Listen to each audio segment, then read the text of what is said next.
gagamit natin. Well, aware naman po kayo na tayo ay limitado na lang ang ating time dito lang. Dahil lilipat na po tayo sa may Amaya and kailangan po talaga natin na tayo yung ating church as soon as possible. Kasi time is short. Napakabilis po ng panahon.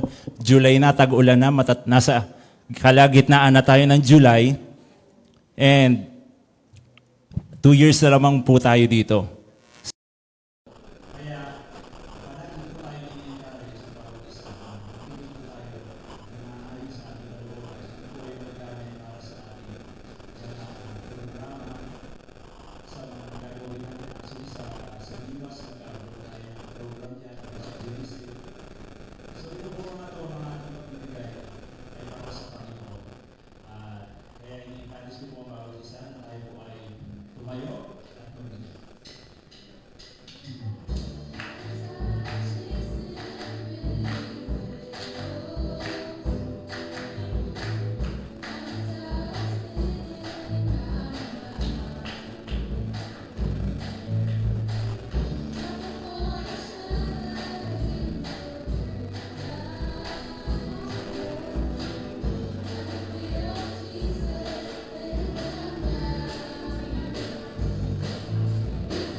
Yung mga kaluluwa, Panginoon, na hindi pala lubos na nakakakilala sa iyo, Lord God. Salamat po, Panginoon. We pray na patuloy mong pagpalain at i-bless, Lord, ang iyong mga anak. Sa iyo po namin, Lord, ini-entrust ang mga kaloob na to at ang gawain na to, Panginoon. Sa tanging Salamat po tayo sa ating Panginoon. Kasi sabi ko nga,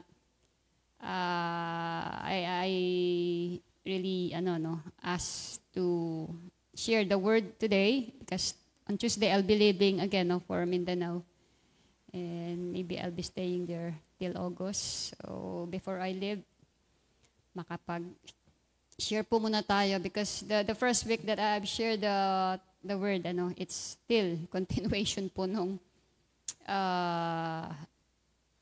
the brevity, because I was not able na makapag-share din po during the theme last month.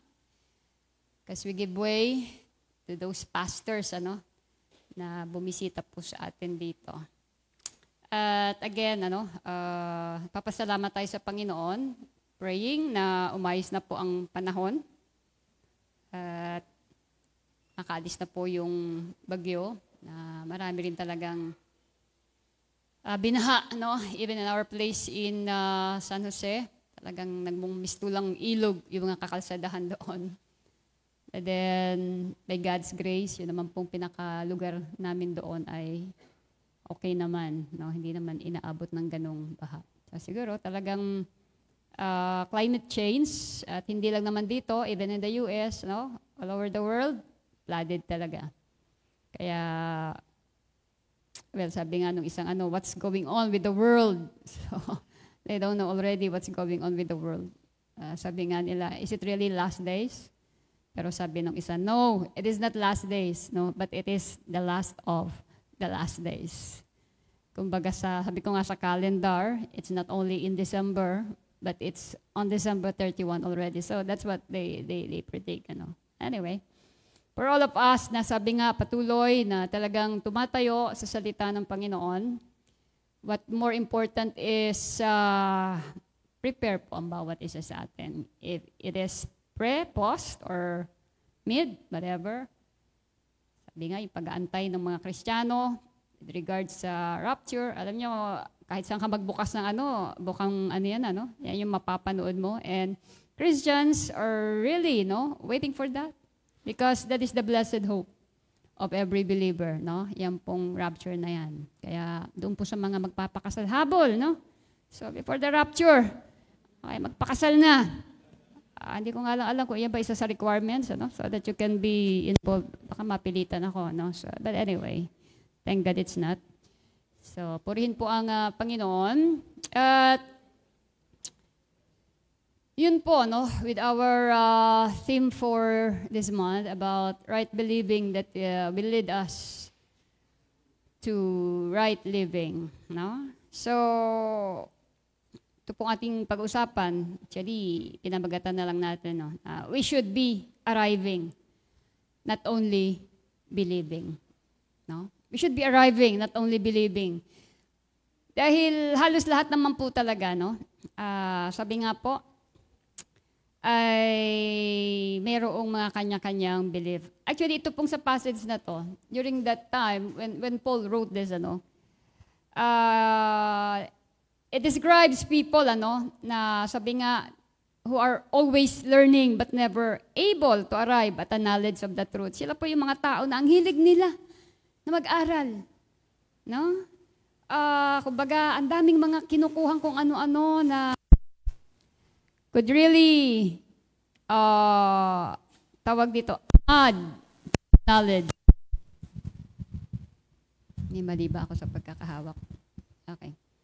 Pero sabi nga, kumbaga, they are always learning. Natututo naman talaga. Alam nyo naman, lalo kapag may mga brilliant, talagang mga IQ niyan matataas. Madaling po make up yan. Sa dami po ng mga mababasa, sa dami ng mapapakinggan, sa dami ng mga nagtuturo, ang gagaling naman talaga. At totoo naman talaga, Tama naman talaga. And may mga talagang, alam niyo po, ang daling matuto, But the problem is, they never able to arrive at a knowledge of the truth. Yung bang, when it comes doon sa talagang truth, doon lang medyo nagkakaproblema. Hindi talaga dumarating doon, So, it speaks of individuals who are easily swayed by new ideas. Always seeking the latest teachings, But failing to grasp core truths. Siyempre po nag-i-evolve ang panahon at sa ngayon, bukas ka lang ng YouTube, dami niyan. Diba? So, may hindi ka alam, ask mo lang si Google. Sabi ko nga, napakatalino ni Google, hindi kaya to si Antichrist. Kasi lahat alam Pati kung saan ka pupunta. Yan naman po. Pero as we can see, kaya sabi nga sa ating pong pag-uusapan, we should be arriving. Dapat po ay dumating tayo doon sa dapat nating kahantungan at hindi tayo manatili doon lang sa ating pinaniniwalaan. Amen po. Again, so can we just pause for a moment and let's ask God to continue give us His blessing for His word. Father, we thank you for this morning. And Lord God, Holy Spirit, we pray, O Lord God, for your holy anointing, O Lord God, that you continue to pour out, Lord God, even upon your servant and upon all your people here na nakikinig po. Praying, O God, that you continue to speak through your servant, O God. Use me only as your mouthpiece and reveal the truth to us, O Lord God. For there is only one truth, O God. And you are that truth. And we want to entrust everything unto you, Lord God, as I deliver your messages, O God. Ano man po na mga pananalita, hayaan mo manggaling sa'yo. Ano man po mga kaisipan, ikaw po ang mag-control sa lahat. At help, again, Lord, that this will not only inform us, but all your words, O God, will help transform us, O Lord God. Just thank you. Just honor you. As I entrust everything unto you, be glorified, O God. In Jesus' name. Amen and amen and amen. God bless. So again, good morning also doon po sa ating mga naka-online. It so happen po, we ask for apology, kasi lagi daw mahina ang signal. Okay na daw. Kaya po kung talagang kaya lang din nating umattend ng face-to-face, please, wag po tayong magkumpiyansa sa online. Unless talagang malalayo, kagaya po ng iba nating mga kapatiran na nasa Mindoro or nasa malalayo, well, they could be really excused for that. Pero sa atin po na kaya-kayanin natin, wag po tayong masanay. No? Habang sabi ko nga tayo ay may pagkakataon pa na makapag face-to-face, well, not at all times, we can do this. No, meron po sa atin kapag face-to-face, gusto natin mag-online. Pag pinag-online tayo, gusto natin mag-face-to-face. Diba? So, nung time na nakulong tayo, gusto nating lumabas. Nung nakalabas na, gusto na naman natin ikulong yung sarili natin. Ang hirap talaga, no? So sabi nga, let's do everything. Actually, mga kapatid, sabi nga, faith is everywhere. Kahit saan. Nandun yan, yung tinatawag na paniniwala, pananampalataya. No? At sa maniwala tayo sa hindi, because that is really the truth. Ina-exercise po natin yan everyday. Ginagawa po natin yan daily. For instance po, you will go to a doctor pag nagkakasakit. Isa yung doktor na pinupuntahan, hindi nga natin alam kung ano yung pangalan yan eh. Nabalitaan lang natin, oy, magaling daw doon. Diba? So, hindi nga natin, yung pangalan, hindi nga natin ma-pronounce. Although siguro nagkaroon tayo ng some idea. Si doctor, no? Pero hindi nga natin ma-pronounce no? Ano bang pangalan talaga nito? And sometimes, kapag tayo ay pumunta doon, bibigyan ka ng prescription, hindi mo nga mabasa kasi sulat doktor. Diba? So, minsan kahit naman dito maraming doktor hindi mo rin mabasa yung sulat. No? So, you take it to a pharmacist.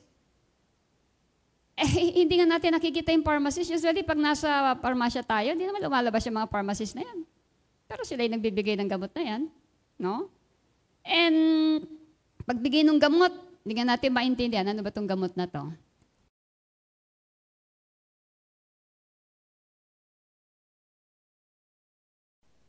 Diba? Basta sinabi lang, uy, magaling daw yan. Ganun ba? Kahit nga sa mga online product, uy, effective daw yan. So, actually, we are exercising our faith there. Because, naniniwala tayo Or, kumbaga, pag tayo ay bibiyahe, diba? Like for example, sa akin, pa-flight ako, sasakay ako doon sa aeroplano, di ko nga nakikita yung piloto dyan di ko nga alam kung magaling ba talaga yan. No? So yung sa Air India daw, ilang thousand of ang naging experience doon sa pagpapalipad ng aeroplano. So, we put our trust in them. Pag tayo sumasakay ng bus, diba? Hindi mo nga alam kung yung bus ba na yan. Talagang, basta pagsakay mo, papara ka. At kumpiyansa ka, darating ka doon sa pupuntahan. And we are exercising our faith there. So, ganun po ang nangyayari. So, people have different beliefs. But then the Bible has warned us already. Ang Biblia po, wina-warningan na tayo. Ano-ano po ito? Regarding, sabi nga po doon sa tinatawag na tradition. Ano po ba itong tradition? Actually, even the Bible, may sinabi dito sa Colossians chapter 2, verse 8.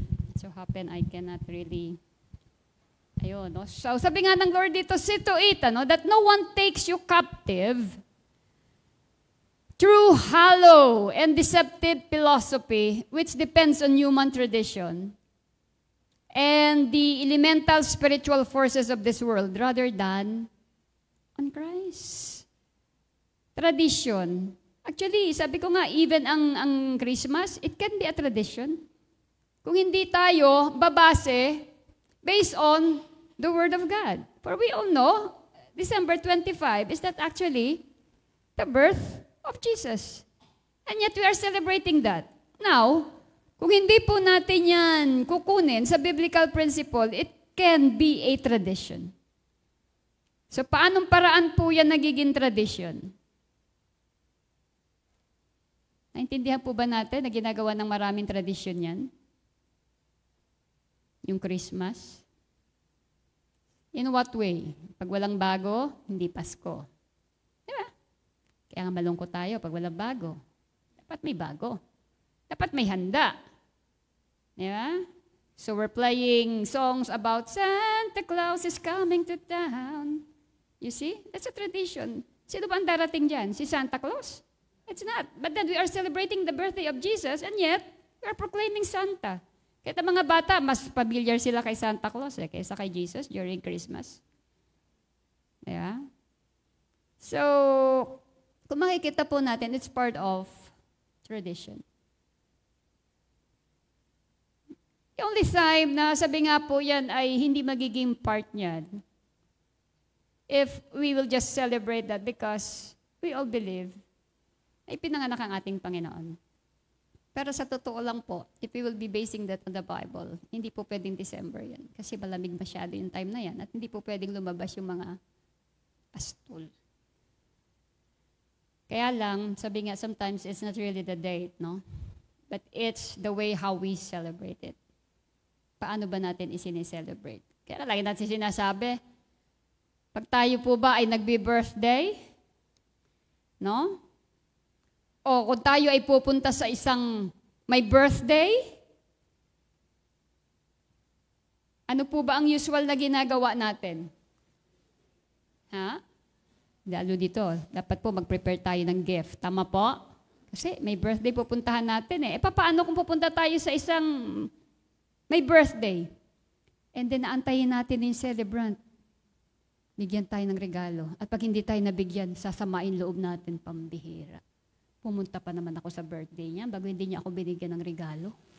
Hindi na ako pupunta. That became a tradition. Kasi ganun tayo. Kaya nga pag wala tayong bago, pag hindi tayo binibigyan ng regalo, ang lungkot natin. Ang tanong nga, sino bang may birthday? Unless, within that period of day, no? Birthday mo rin. But, even if it is your birthday, but you tend to celebrate really, no, the birth of our Lord, hindi po dapat maging ganon. Kaya alam niyo po mga kapatid, right believing. Kailangan kasi mapolish na yan sa ating mga dito pa naman sa atin sa Pilipinas, dito may pinakamahabang selebrasyon ng Christmas. Buti nga ngayon, hindi na masyadong tawag dito, may term sila dyan no? Parang nabubudol ang maraming mga Pilipino na pag-play sa mga mall ng mga Christmas song, mapapabili ka talaga dyan. Kasi, magpapasko na. Kamisa kahit hindi mo kailangan, September pa lang, bibili ka na Di ba? Budol yan Papaplay sila ng susungaw na naman to si di ba? Jose Marichan. You see, it became a tradition already. And hopefully mga kapatid, with regards, with what we are discussing with our theme, karoon po tayo ng tamang paniniwala. Okay? Kasi po yan ay part of tradition. Hindi masamang maganda. Di ba? Pwede nyo nga kami invite Sabihin nyo lang po. Pero what I mean is, hindi yan basihan na kung wala kang ihahanda, wala kang isi-celebrate. Okay? Actually, marami po, they don't want to celebrate the birth of Jesus because for them, Christmas is a pagan practice. Well, that's right. That could be a pagan. It depends upon on how are we going to celebrate it. O pwedeng maging pagano talaga. No? Pero sa atin, nasabi nga talaga nagbi-birthday, sino ba naman sa atin dito ang nag-birthday, nasabi nga ayaw i-celebrate yung birthday niya. Sasamaan loob natin, hindi ka nga lang mabati, di ba? Kaya kapag pinaulanan ka ng greetings, tuwan-tuwa ka na. Greetings pa lang yun. Paano pa pag sinamahan pa ng regalo yan? Di ba? Oh, see? how much more ang Lord? Alam naman natin na dumating yan dito. Bakit ba ang kailangan lang nating i-celebrate yung kanyang pagkamatay? Commemorate. Bakit hindi yung kanyang nativity? No? So that's part of right believing. Okay? So it should not fall doon po sa tinatawag na tradition. Just like fiesta. Hanggang ngayon, marami pa rin po mga Kristiyano, sasabihin, eto, kailan ba dito? August? Yeah, you see? Kaya sabi nga ng Panginoon, etong sa mga tradisyon na to, hindi talaga siya nakakatulong. Kita niyo naman po, pag itong kapiyastahan na to nandito, wala na, barado na naman yung mga kalsadahan, traumatic na naman sa mga hayop, because andyan na naman yung mga paputok. You see? It's only part of the tradition. Ang sama pa nito, yung iba, mangungutang talaga. Kailangan kasi maghanda. Okay? But then, it's also, sabi nga, yung pang-offering to the, idols, no? Kasi may mga patron yan eh.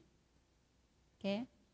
So sabi nga nila, ba't nga hindi masusunog, no? Kasi kung lagi mong pinoprosesyon na arawan, kaya yung ibang mga patron, mga santo, sunog na, no?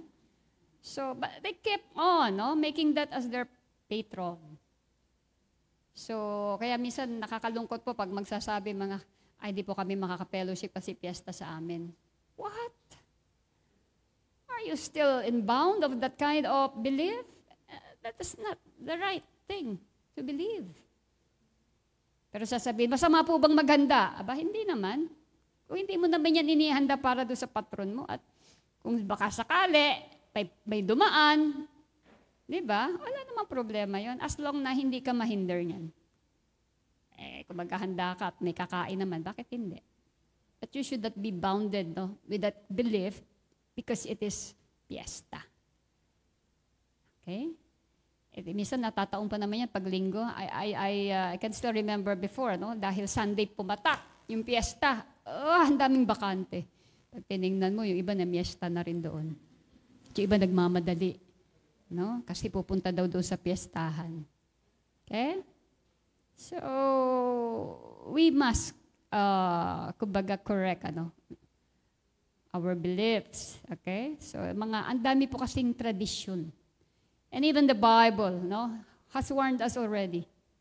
Na wag po tayong magpatali sa mga tradisyon na yan. Ewan ko po kung may iba pa kayong alam na mga tradisyon. Minsan, kahit saan, may mga tradisyon yan. Sabi nga na, ito kasi ay tradisyon na. Ito kasi ay nakaugalian na.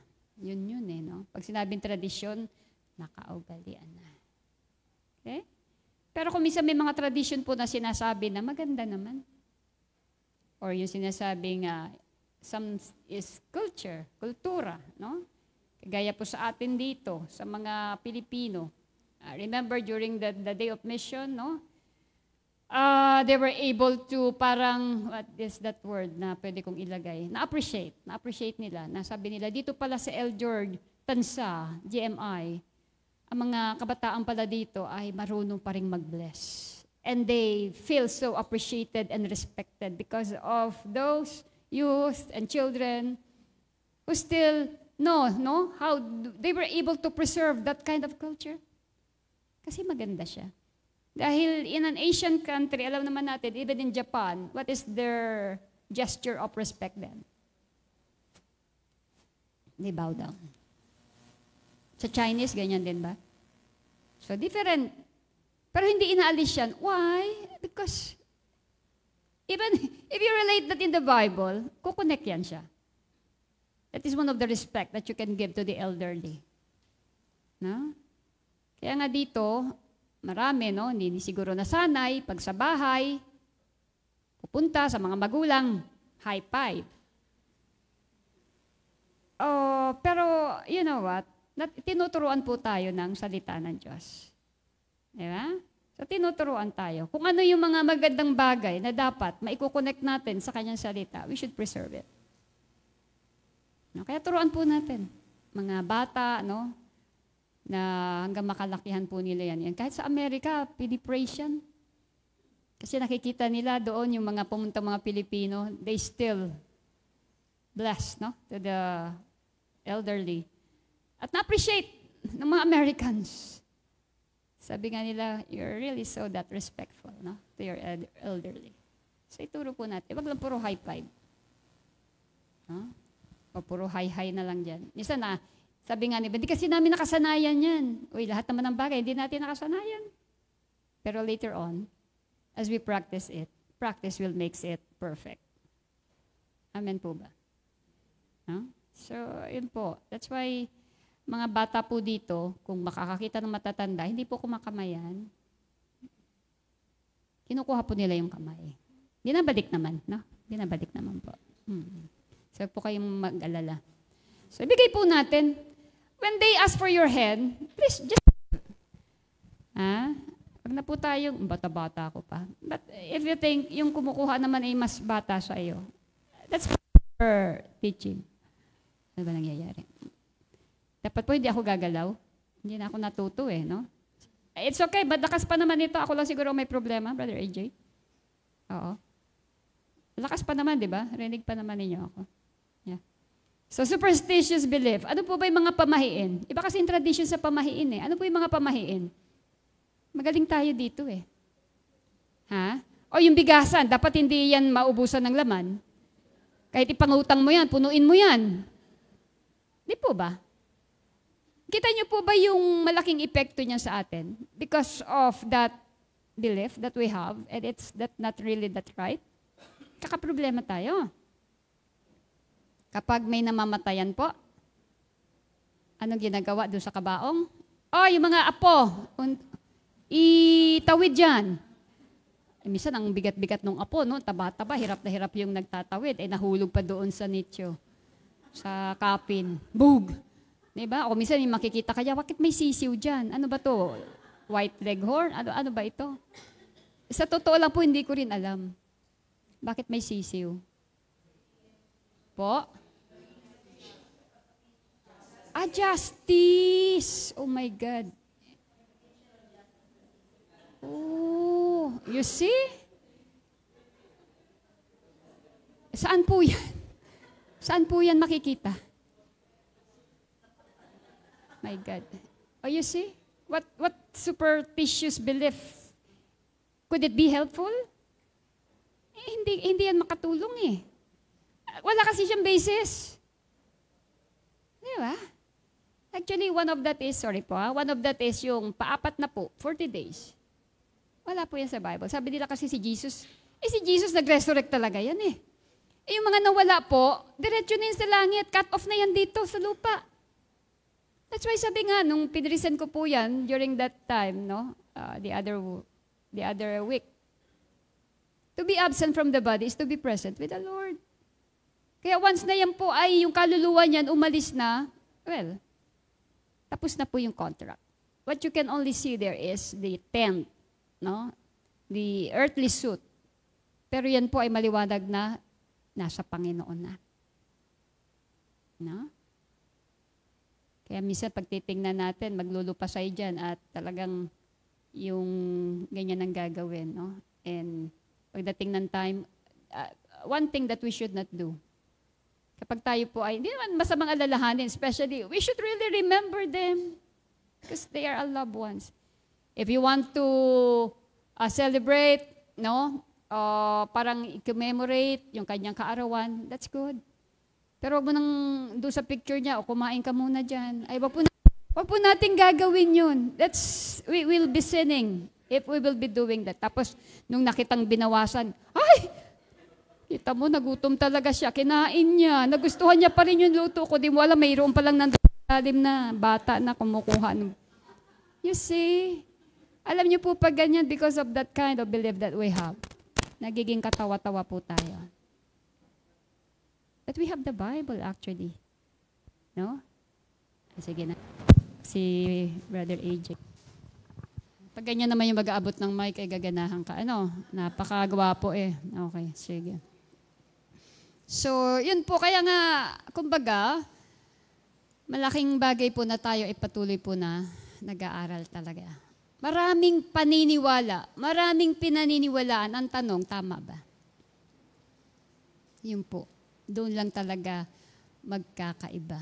Diba? Kung minsan sabi nga, sukob sa taon, bawal magpakasal. Kailangan ng ikasal. Kasi, di ba, here comes the bride na. 4 months inside na. Pero hindi kami pwede magpakasal. Sukob sa taon eh. Sorry po. Pero hindi ko nga alam kung saan galing yung mga ganyang pamahiin. Di ba? Ang dami po, ang dami. Pero we should not be bounded by that kind, no? Even the Bible, that is really, we are being warned, no? Sa mga ganyan. So, ang dami po. At yung iba, palagay ko mas eksperto kayo kesa sa akin. Lalo na po yung mga matatanda nung sinauna. Ang dami pong mga pamahiin yan. No? So, siguro kung tanongin ko kayo isa-isa dito, ang dami niyong sasabihin. Eh. Bawat isa may ibibigay sa akin, eh, no? Okay? Meron pa po ba kayong alam? Isa pa. Meron kayong alam dyan? Ay, bakit po? Anong connection nun? Akala ko magtutuloy-tuloy yung pagkabasag pag nahulog kasi pinatong-patong. Okay. Kayo po, dito sa kabila, may alam kayo? Dito, baso daw. Ano naman sa inyong bawal pagpatong-patongin? Ano po? Bawal magwalis. Ay, actually, sinabihan kami niyan during that time. Uy, wag kayong magwalis. Eh, sabi nung kapatid ko, nako, baka po bumangon si mother kasi ayaw niya po ng kalat. Ayaw niya po ng marumi. Kasi pinagaan, ano yun?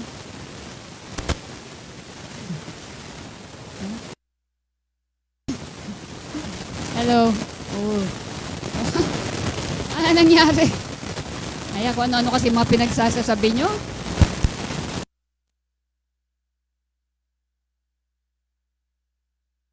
Okay lang. Praise.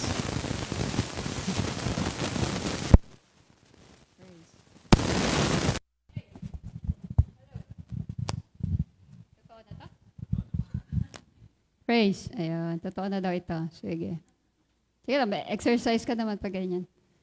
So, yun po ano. Kaya, hindi ko rin alam. Minsan sa mga kaperahan yan.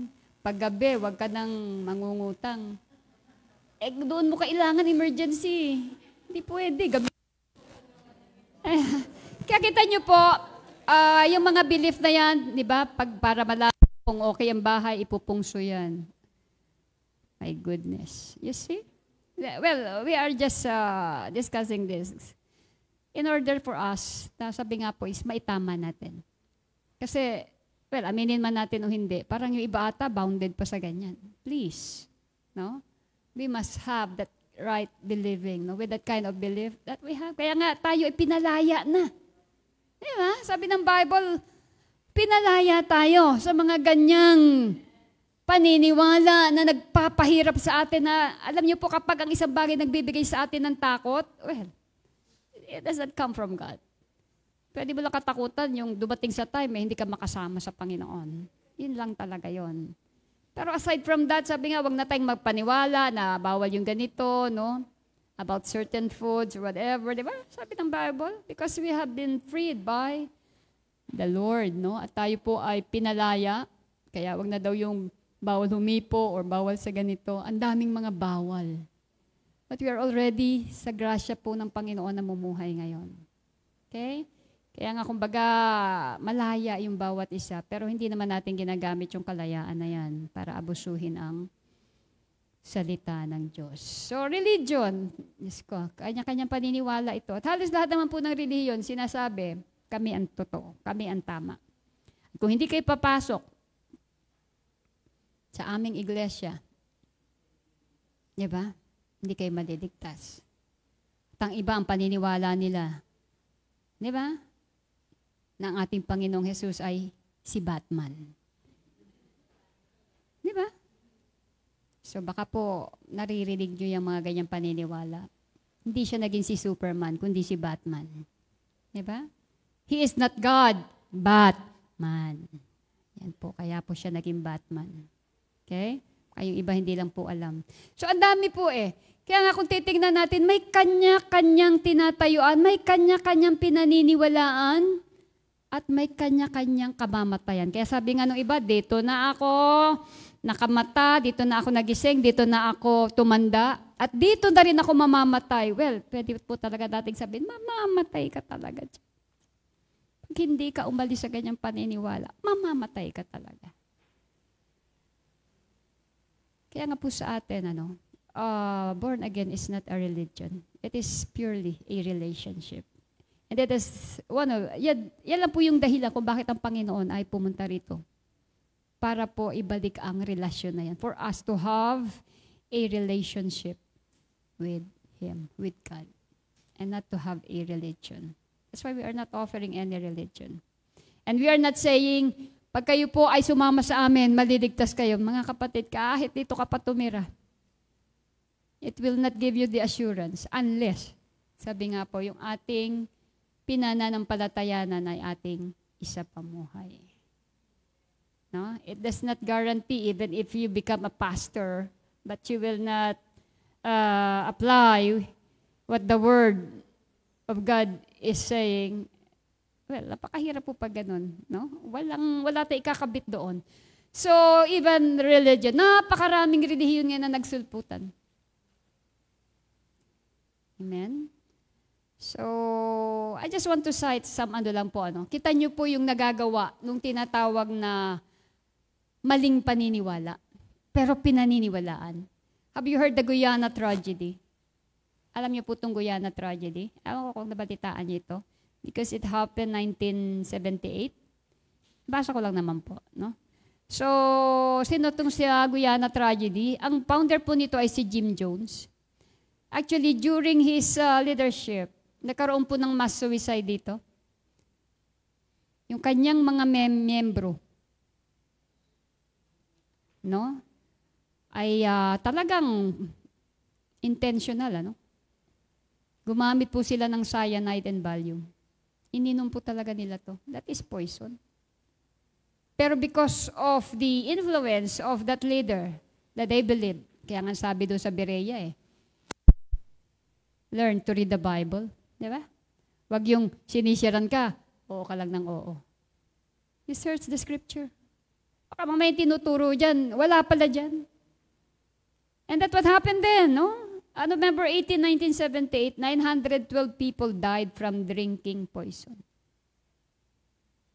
No? So, 276 doon, children. At ang ginamit nila doon sa mga infants, syringe. With open hands. Pumayag yung mga miyembro. Because they thought that's part of doon sa kanilang pinaniniwalaang grupo. Diba? So, later on, ito pong si Jim Jones, he died from a single gunshot wound sa kanyang ulo. But then, still unclear, whether or not he did this to himself. Hindi alam kung nagpakamatay ba o somebody shoot him. Pero kita po natin, Diyos ko, dami nito. Diba? Ang dami po nito na mga, dito na lang, yung owner ng bundo. Diba? Ang dami ring follower nito. Ang dami ring nito na minsan mapapaisip ka. How come? That they could really believe. Nakakalungkot po. Nakakaawa. Millions ang followers niyan. Ang dami. So, tama ang sabi ng Bible, ang daan patungo sa kapahamakan talagang malapad. Pero yung patungo doon, sabi nga sa kaligtasan, napakaliit. Marami nagsisiksikan at dahil kumisan sobrang liit, yung iba umaalis pa . So, that's really the reality. Yung, alam niyo po yung sinasabing paniniwala. Kaya minsan sabi nga nila, igalang natin yung kanyang paniniwala. Tama naman po yan. Pero kung alam naman natin kapapahamak niya yung kanyang pinaniniwalaan, let's do something.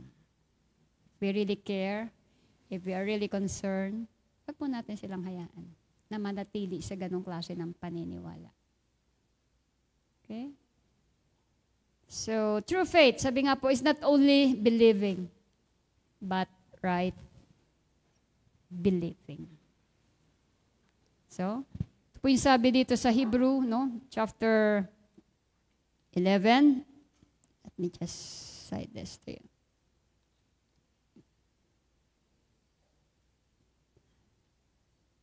Now, faith is the substance. Tignan niyo po, no? May dalawa dito na naka-highlight eh. Substance of things hoped for. Evidence of things not seen. Yung atin pong pananampalataya ay magiging ganap kapag meron po nitong dalawang ito. Meron dapat na substance.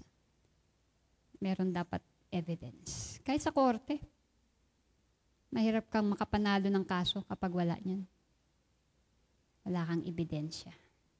Walang substance. Yan dinadala mo doon sa korte. Hindi po pwedeng, narinig ko kasi eh. Hindi yan tatanggapin. Alam niyo po itong sa Hebrew 11 ito, as it was being defined, the substance of things hoped for and the evidence of things not seen. Ito sinasabi po yung faith natin, it should not be a passive belief, but an active force na dapat mag-provide siya ng assurance and conviction about things na hindi natin naranasan or visible.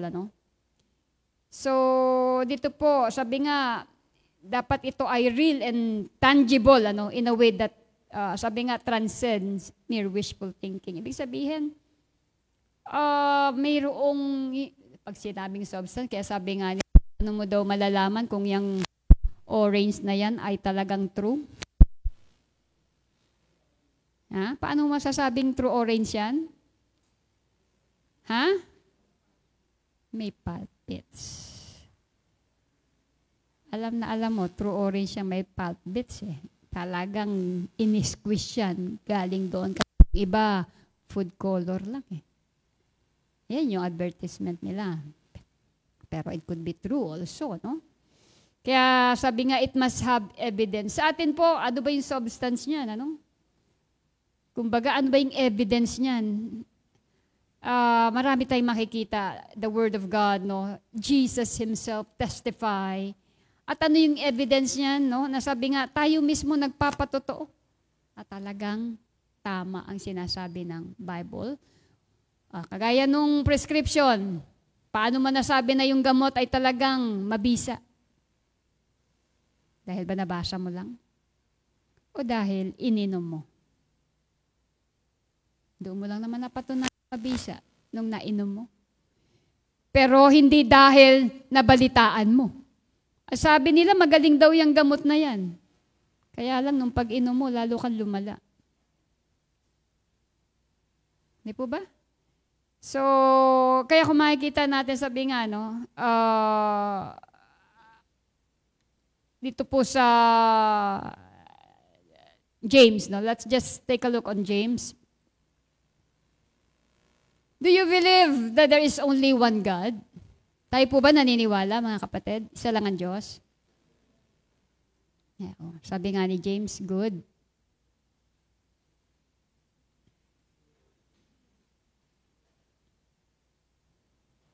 But the demons also believe and tremble with fear. Sabi ko nga, sa atin dito, wala pa naman siguro nagtitremble, with fear. Kapag narinig talaga yung pangalan ng Panginoon. Pero ang demonyo, you know what? Naniniwala din yan sa Diyos. At kilala nila kung sino talaga si Jesus. Diba? Kaya makita niya, sabi ko nga, yung herds of pig, anong sabi nila? Itapon nyo na lang, papasukin nyo na lang kami dyan. Dahil kilala nila kung sino si Jesus. At alam nila kung ano yung pwede niyang gawin. And they tremble with fear because they really believe. But the question is, are they safe? No? Kung may mas nakakakilala sa Panginoon, kilalang kilala yan ng mga demons. Because Lucifer came from heaven. No? But the only difference is, the demons, he just believe. Pero, hindi yan sumusunod. He go against to what the Scripture is saying, but He knows God. Kaya sabi nga kanina, no, yung pong marami tayong natututunan, marami tayong pinag-aaralan. Every Sunday, no, we are so privileged.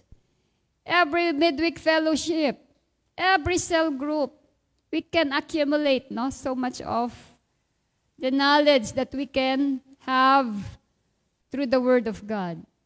Pero it will not make a difference unless sabi nga po talagang ito ay may apply natin. And we can only then tell na lang it is really powerful.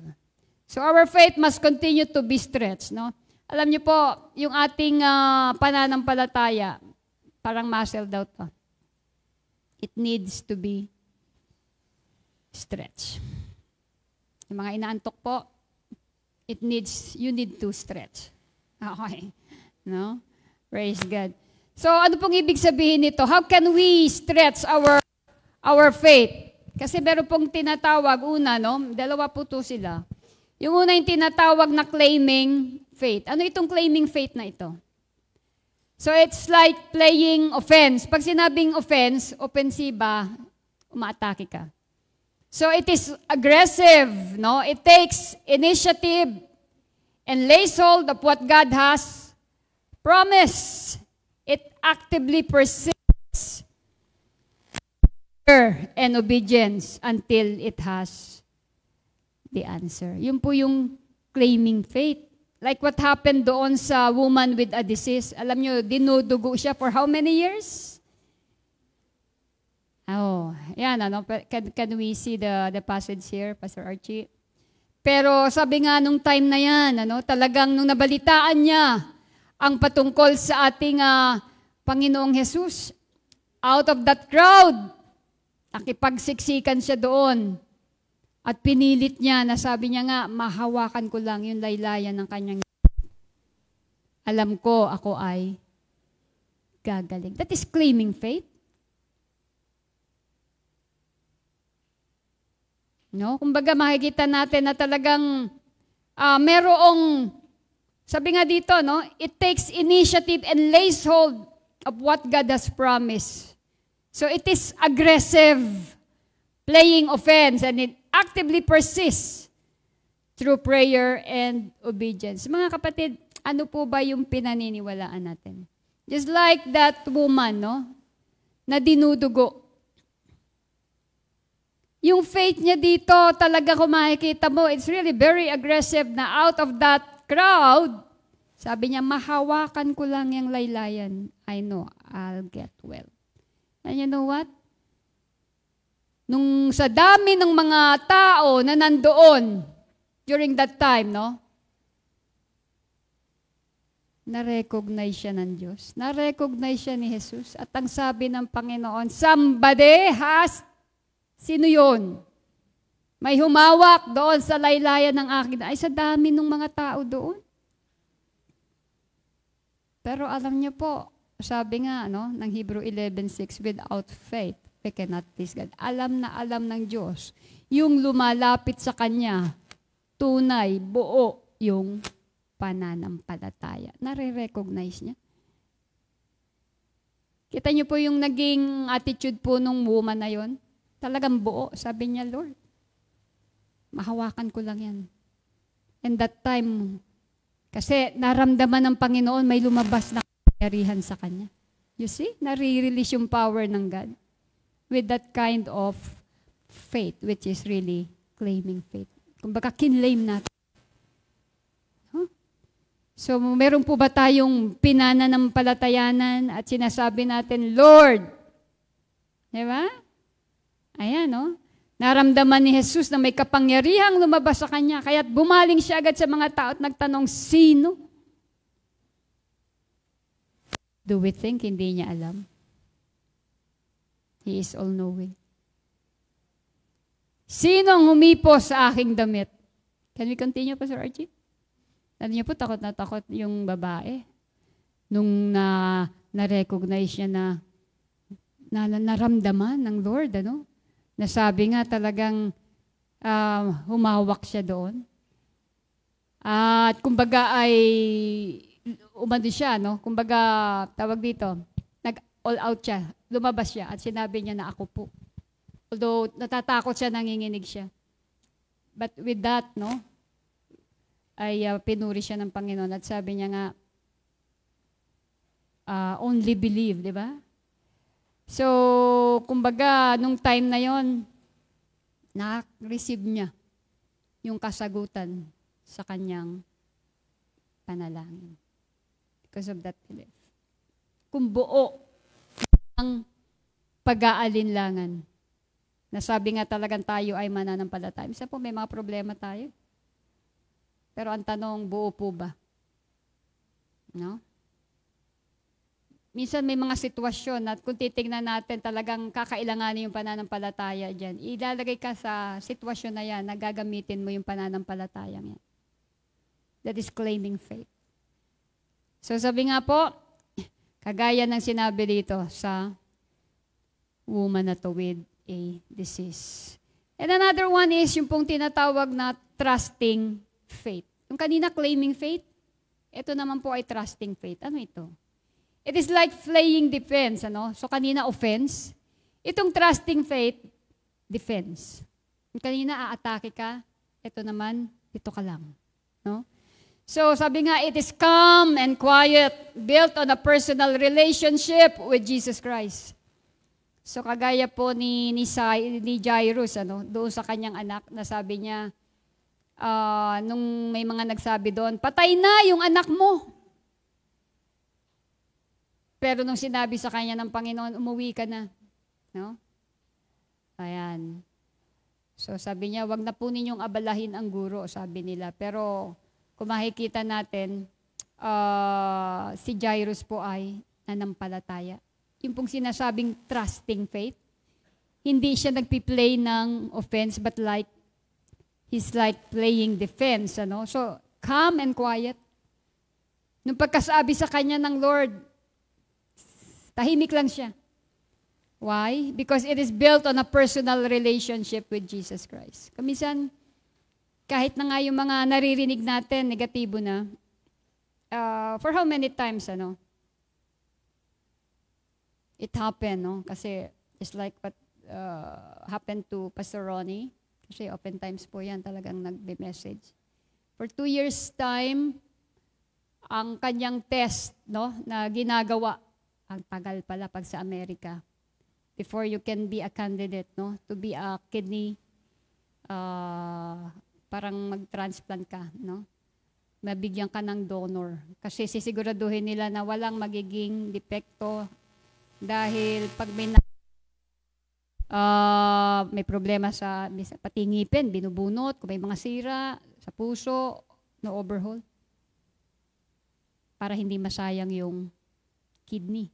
Kasi ganun po yung nangyari kay Mike Enriquez, ano? Kasi may comorbidity siya, nag-transplant siya, kaya ikinamatay niya. So hindi po nila ginagawa yun. A series of tests, I know, dumating na rin sa time na he almost gave up. Talagang ako po yun, na talagang siguro, sabi ko nga, pag ikaw rin talaga ako minsan nasa ganung sitwasyon, it's time for us to experience, even though how we preach on it, to have faith in God, pero pag dumating ka pala sa punto na ikaw talaga yung nasa ganung sitwasyon, mayayanig ka.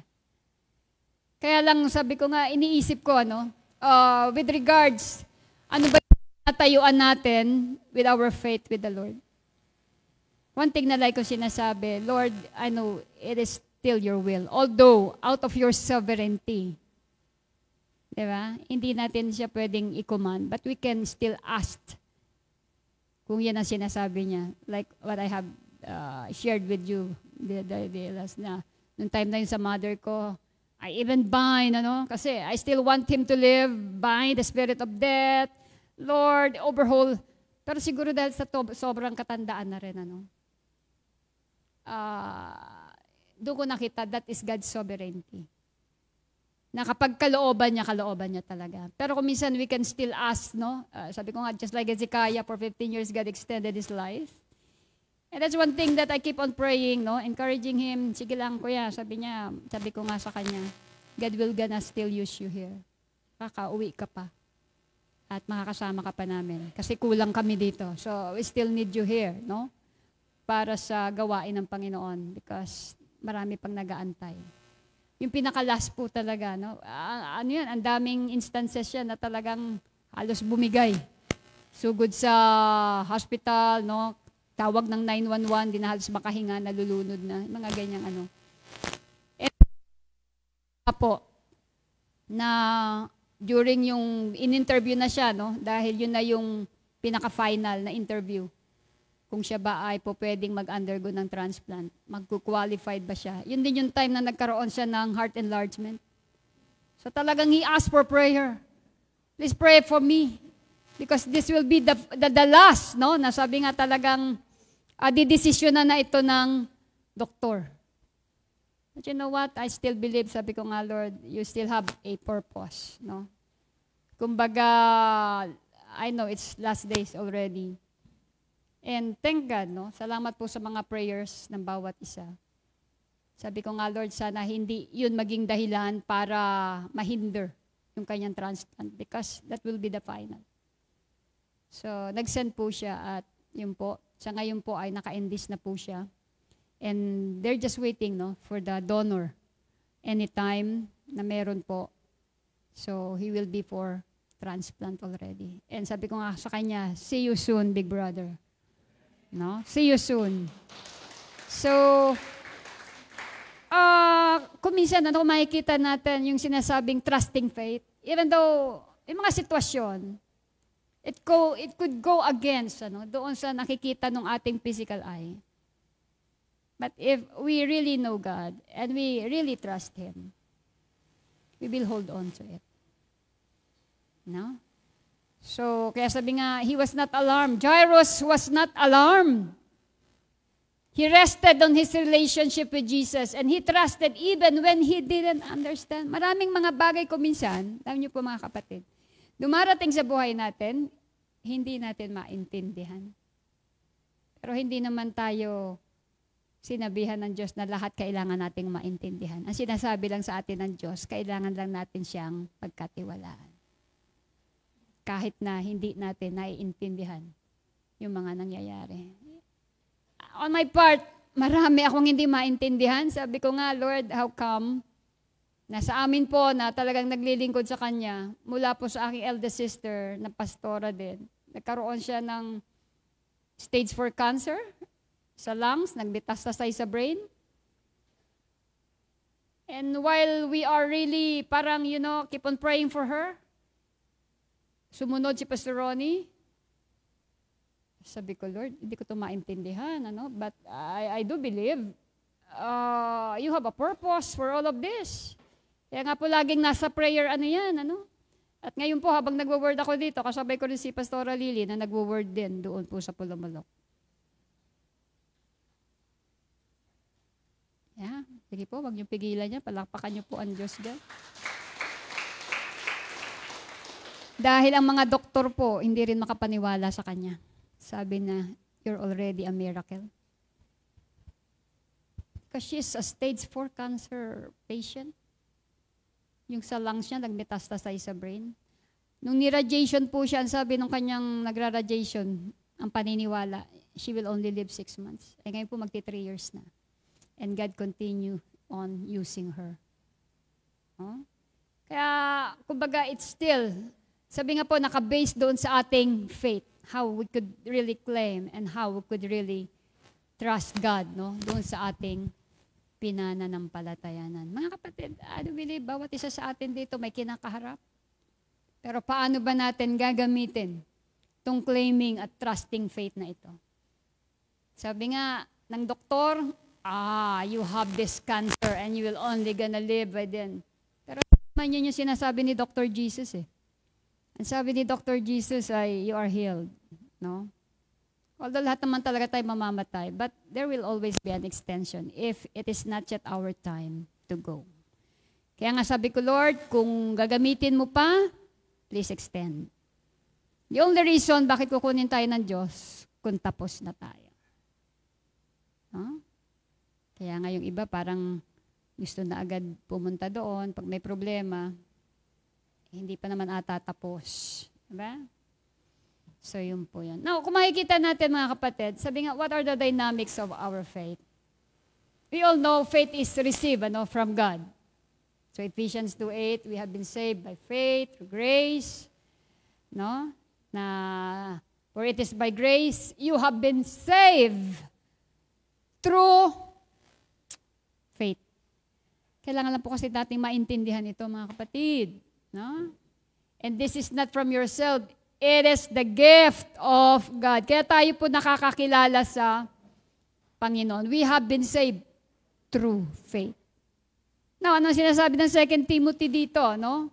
Dito natin to, sabi nga, there must be a substance, there must be an evidence. And how from infancy you have known the Holy Scripture, no? Which are able to make you wise. Sabi nga natin, God is the only one, who can give us wisdom and who can make us wise for salvation, through faith in Christ Jesus. All Scripture is God-breathed and useful for teaching, rebuking, correcting, and training in righteousness. Mga kapatid, araw-araw po may nagsisend doon sa ating GC. Sino na po ang nakaka-follow doon? Saan na po tayo ngayon? Exodus. Tulong na po yan, na ginagawa. Para po makapagbasa tayo. Because we all know, sabi nga, mula pa pagkabata, alam natin ang salita ng Diyos ay matuturo sa atin. No? Able to make us wise. Useful for teaching. Hindi po natin po pwede. We don't have any rights na sabihin, mali ka. Mali yung ginagawa mo on our own. Pwede tayong mag-fall sa pagiging judgmental. But choose the Word of God and we will be telling that people according to the Word of God. What you are doing is not right. Diba? Kaya nga, doon natin nasasabi, yung pagsasama, na hindi kasal, hindi po talaga yan gusto ng Diyos. So bakit natin nasasabi yan? Is it because we only want to criticize people of what they are doing? That is not right? Hindi po. Because it is coming from the Word of God. And the purpose is really to help that person. Kaya napakahalaga po ng pagbabasa po ng Bible. Habang may panahon pa.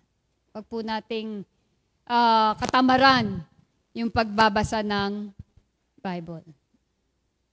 No?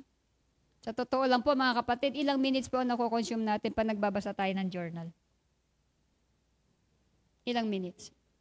Abutin ba ng 5? Siguro kung mag-journal ka pa. Pero 10 minutes, Sir Madel, that's too di ba? Pero kung minsan pag tayo, di ba? Facebook, Messenger, 3 oras na parang wala pa rin. Hindi na natin malayan yung oras. Pero pag Word of God dyan, parang nakakainip basahin to. Dilalagpasan nga lang natin yan. Magandang umaga po. Ayan na Sir Madel every morning. Okay, magsisend na siya, no? Nawa po mapagpala tayo ng Panginoon sa ating babasahin ngayong araw na to. Pag hindi nyo maintindihan, basahin nyo lang. No? So, basa lang dyan. Lalo kung minsan may mga po yan series of talaga yan Mga, yung ganito ang gagawin mo, mga linong ganitong kulay ang ilalagay. Basahin lang natin yan.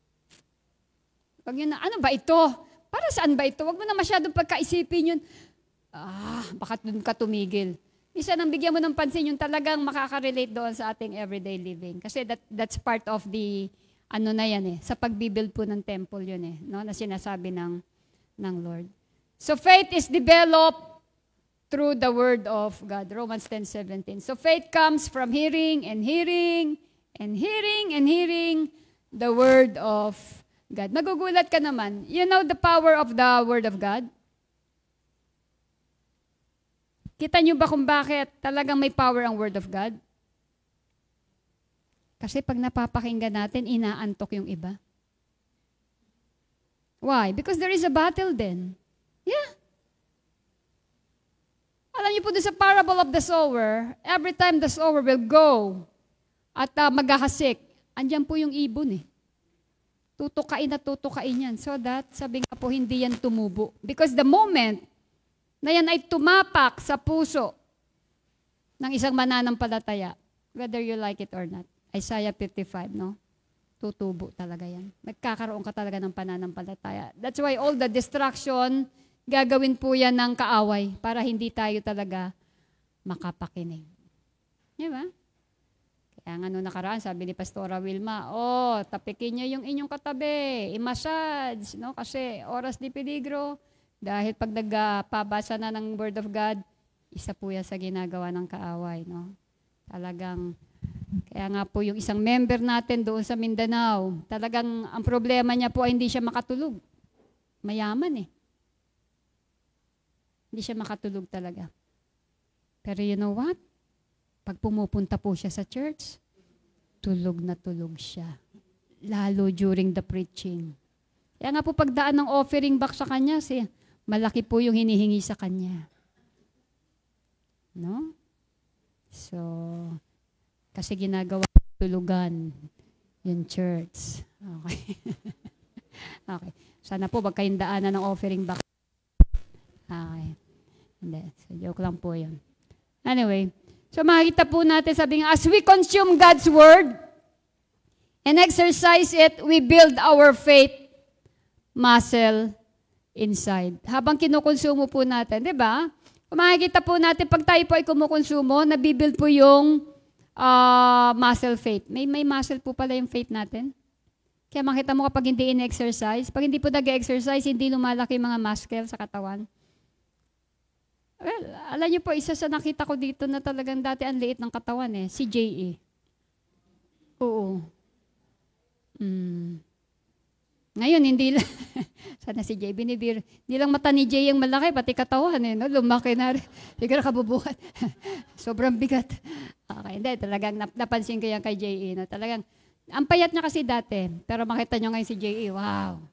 Di ba? So, pwede ka talagang sumabit sa kanya. Isang ganyan lang. Di ba? So, he keeps on. At nakakapagpalaki talaga ng muscle. Yung pag-exercise. Ganon din po, lumalaki yung ating pananampalataya. Lumalaki every time that we keep on, sabi nga, no? Consuming God's Word and exercise it. Kaya pala maraming mga Kristiyano, alam na alam mo, yung mga Kristiyanong naglilingkod sa Diyos. Malalakas pala talaga ito because you are exercising the muscle of your faith. Kaya yung exercise po, malaking bagay yan kaya lumalakas Pero kapag sabi nga, ay ka nakaupo, ay kan tulog, hindi lalakas yan. No? That's why we are asking the brethren to really involve in the ministry of the Lord. Please volunteer yourself. No, natutuwa tayo kapag yung mga dating nakaupo, sila na yung nagmamarshal dyan, di ba? Sila na yung nagpapaupo at hindi na sila yung pinapaupo. Okay? Sila na yung nanggigising. Dati sila yung ginigising di ba? Ngayon sila na yung nanggigising. Na?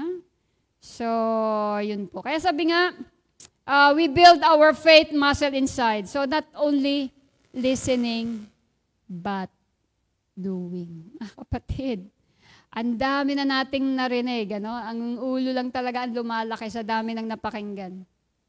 Di ba? Pero it should not be. So yung muscle po ng ating faith, it should be exercised. Faith is released through words and action. Mind you, brethren, it is being released through words and actions. Tingnan niyo po.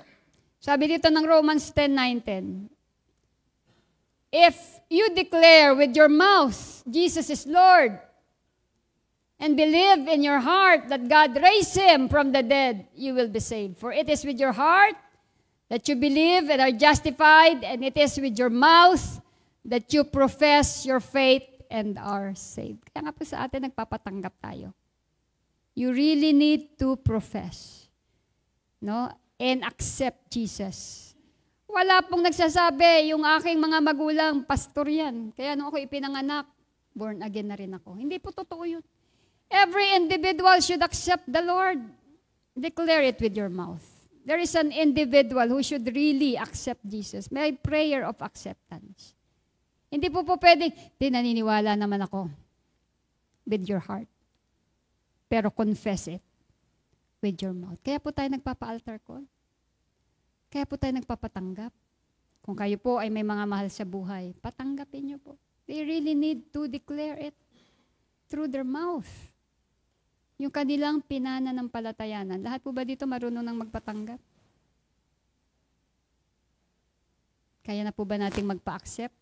Pag may tatanggap, baka po may tatanggap, ay sandali lang po ha, tatawagin ko muna po si Pastora. Diyan ka lang ha, babalik ako. Wag pong ganun. Dapat alam na po natin. That's why we have a lots of training here, no? Kung tayo po ay nakakadalo, dapat kaya natin. Especially mga kapatid, so keep on praying and we are so thankful to God. Nakipag-connect na po tayo sa ating barangay dito. In August 2, we have a schedule in our barangay there, multipurpose, tama. So papagamit po nila yung baba at taas. At why then we connect with the barangay? Gusto ko lamang po ipaalam ito para masuportahan po natin. Nung nagkaroon po ng mission exposure dito, of course, they have an OJT. So pinalabas natin yung mga missionary.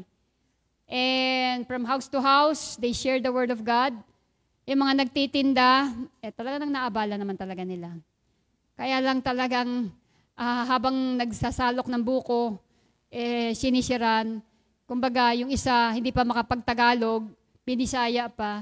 Kaya sabi ko siguro, kaya sabi nito, sige, accept na ako. No, kasi walang maintindihan. Pero, ang nakita ko talaga is really the heart of the one who is sharing the gospel. And I do believe nung pagtanggap natanggap yun. Kaya lang, ang nangyayari po, hindi masyadong, kumbaga pagdating ng ganon, yung iba di mo na makita, yung iba out of that nakatanggap. Madali lang naman magpatanggap eh. Kaya lang sa atin po sa ngayon, why then we connect to the barangay? Sabi ko nga doon kay Consi, nung kausap ko, alam po natin na yan ay programa ng barangay. Ay, totoo po yan. No? Mayroong moral recovery ang ating government. Sabi niya, actually po, matagal na po rin kaming naghahanap ng church na po pwede naming makatulong. So, pinakita yung team natin, it's all about family. Kasi sabi ko nga, family is the basic unit of society. Kung okay ang pamilya, kung anong ilalabas niyan, magiging okay yung ating community, magiging okay yung ating, ating bansa. Yun, basic unit of society. That's why we connect with them, at ang kagandahan po niyan, pag tayo kumonekta sa kanila, we will be endorsed as a church. At hindi matatakot yung mga taong pupuntahan natin because nasa barangay yan eh. So we will be giving tarpaulin, lalagay po nila dyan. So sana po makasama kayo. I'm so saddened lang dahil wala po ako dyan. Pero sama po tayo. No? August 2 po yan. Sama po natin sa prayer.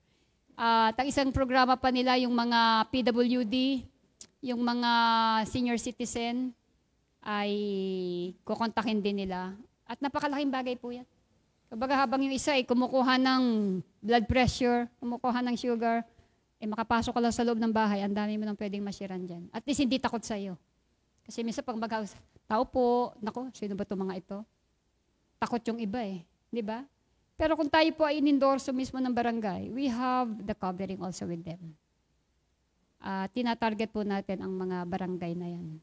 Sabi ko nga kung minsan kapag inimbita mo agad sa church, threaten sila. Pero kung gagamitin natin yung barangay na yan, na doon muna sila talaga maturuan, malaking bagay po yan. At pag dumating sa time, we can invite here.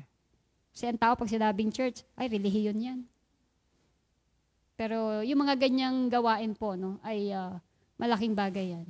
And it's really the mandate of God, for us to really go out. Ang gawain po ng simbahan ay wala sa loob. Nasa labas. Kaya sabi ko nga, how can we have this celebration every Sunday if we don't have timer?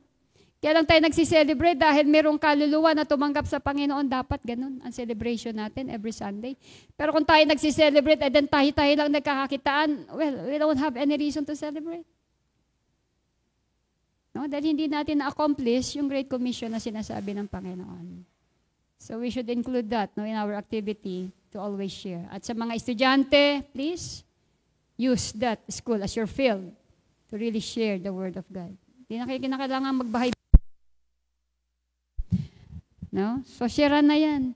Kaya nga po, if we can, let's bring one soul, no? For the Lord. Okay? Sino yung mga, ayan, si Danica, oh. Daming dala nito, no? So, hopefully, itong dinala niya, makapagdala din. Parang ano lang yan, eh, no? Tawag dito? Ha? Oh, domino. Pero yung mga businessman, ang tawag nyo dyan? Networking. Alam na alam yan, eh. Networking tayo. Yeah. So, bawasan natin yung mga nasa kaharian ng dyablo. Dalhin natin sa kaharian ng Diyos. Tayo po yung kanyang mga agent para magbawas ng mga nasa impyerno. Mga papuntang impyerno. No? So, hopefully, sabi ko nga, ay magampanan po natin. And that is right believing. That's where our faith, we will be putting into action. Kasi tayo, ang tagal na nating Christian. Pero tayo po ba, ilan na po yung nadala natin sa ating Panginoon? And the world is really dying, no? Talaga pong they really need Jesus already. No matter what is their, yung kanila pong tawag dito, estado. And sabi ko nga later on, pag-pray po natin, na talagang yung mga opisyalis na yan, maisama natin. So sabi ko nga kay Consi, so kami po ay handa na makipagtulungan, and we are the servant of God. If we can help even in the community, service, kapag linis ng community, of course, bago tayo lumabas, ayusin natin dito sa loob. No? Whenever we're already, sa tagal naman siguro, pwede na siguro talaga. No? Kaya, take that August 2, Lord be willing, tayo po ay buhay pa, no? Makasama po tayo sa ganyang gawain, and marami pong mga kaluluwa ang madala natin. Siguro pag dire-diretso yan, praise God, hindi na talaga tayo magkakasya. So, faith and confessions, always go together. Okay, ano ba yung sinasabi dito? Faith and confessions always go together. Sabi po ng James, chapter 2, verse 18. But someone will say, you have faith? I have deeds. Show me your faith without deeds, and I will show you my faith by my deeds. Ang dami kasi nagsasabi, kilala ko ang Diyos. Ay, pakita mo sa gawa. Parang ganun po yan, eh. Papakita ko na may paniniwala ako sa Diyos. Dahil sa aking mga gawa. Hindi po kasi po pwedeng sasabihin ng iba, kami ang may tamang doktrina. Kami ang may tamang paniniwala, imposible po yan. Sabi nga, the only thing, na magpapatunay na tama ang ating doktrina, kung tama yung ating buhay. Huwag nating ipagmalaki na tama yung ating doktrina, tama yung ating pinaniniwalaan, kung mali yung ating pamumuhay. That could be impossible. Hindi po pwedeng mangyari yan. Kahit napasabihin mo, itanong mo, ano ba ang pinakamagandang translation ng Bible? NLT, King James, NIV. Magkakatalo po yan sa application. At ang pinakamagandang translation ng Bible na babasahin talaga ng tao ay tayo.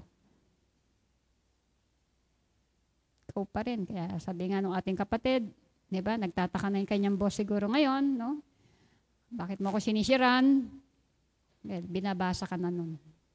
Hindi man niya nagbabasa ng Bible, pero ikaw ang babasahin yan. Dahil sa nakikita niyang ginagawa mo, nababasa na niya. Nakakapag-share ka na. Yan yung sinasabi niyan, no? You have faith, I have deeds. No? Show me your faith without deeds, and I will show you my faith by my deeds. Diba? So, faith and confessions always go together. Faith is tested in our day-to-day circumstances.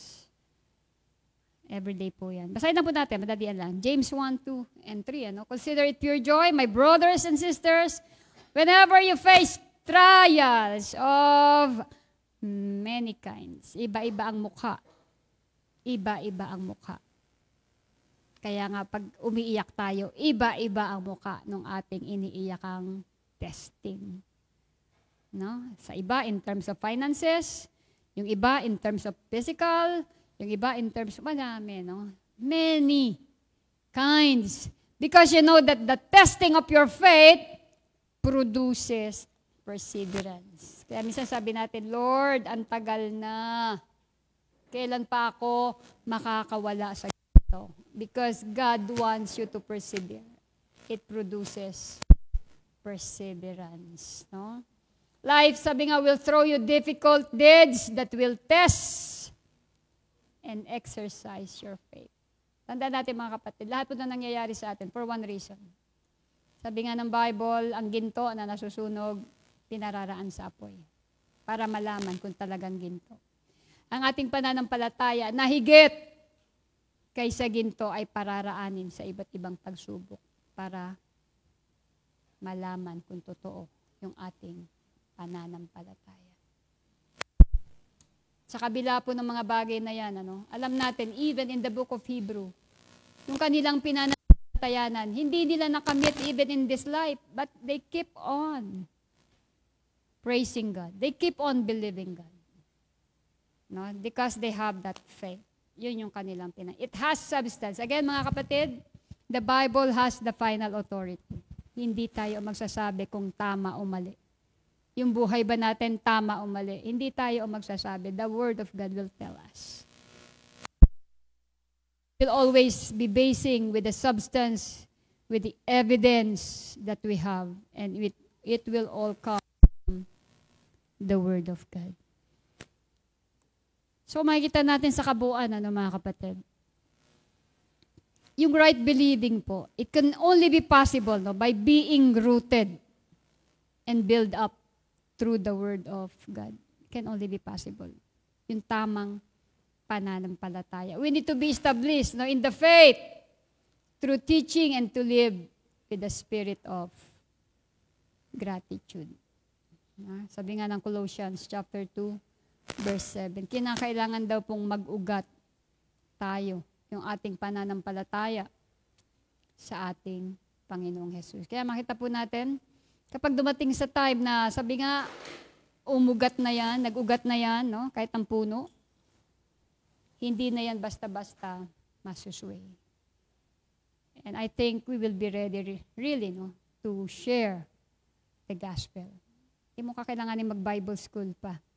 Hindi ko sinasabing masama ang Bible school. But for others, that's their requirement na bago ka mag-share, magtapos ka muna ng Bible school. I don't think so.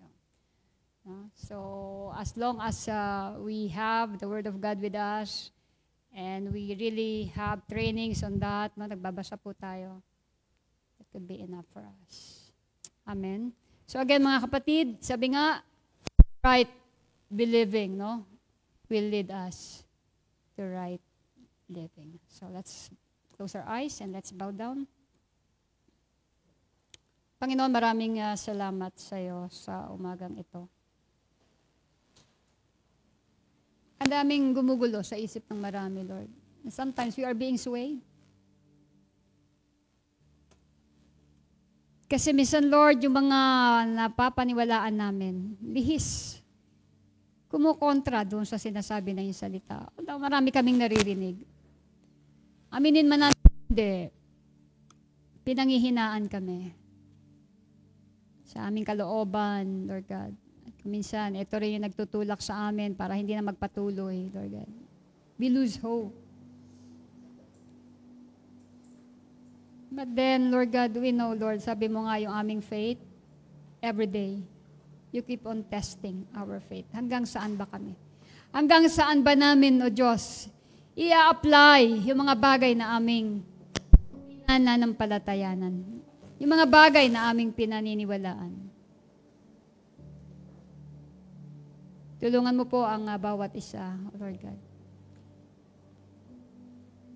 Upang lahat po ng aming napag-aaralan, lahat ng aming napapakinggan, we will not always only be living, O Lord. But we will be arriving. Para hindi po masayang, Lord God, ang lahat ng mga pagtitipon, ang lahat ng aming mga nadadaluhang mga gawain, ang lahat ng aming napapakinggan.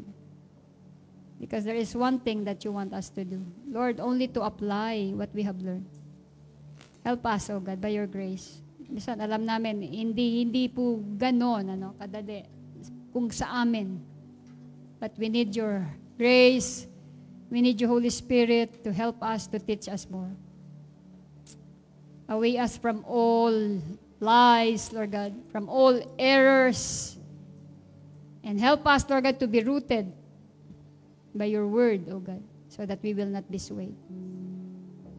Tulungan mo po kami, Panginoon, upang ano man ang aming panampalatayanan, ang aming mga paniwalaan, ito po ay maging tama dahil ito ay nakasalig sa iyong banal na salita. Panginoon, pagpalain mo po ang bawat isa sa mga anak mo na naririto, na bahagi na ng iyong salita, nawa ang pananampalatayang ito, patuloy, O Diyos, na palakasin mo, palakihin mo yung pong muscle faith ng bawat isa. As we apply, as we continue to consume your word, O Lord God. Panginoon, maging tama ang aming doktrina dahil tama ang aming pamumuhay, O Lord God. Help us, Lord, to have that right believing so that we have, Lord God, a right living. Lord, we know you are coming soon. And one thing that we want to hear from you for us, Lord, that you could welcome us and say, welcome, my good and faithful servant. We just thank you, Lord God, as I entrust to you everything, Lord God, for this day. Bless, Lord God, every families na nandirito. Bless every brethren, Lord, that attended, O Lord God. Kung meron pa po hanggang ngayon, nagsisway yung faith, help us, Lord, to have that claiming and trusting faith unto you. Father, we thank you. And we give you glory, Lord, for all of this. In Jesus' name, Lord God, we pray. Everyone will say, Amen and Amen. Meron po bang gustong magpa-pray? I just want to know.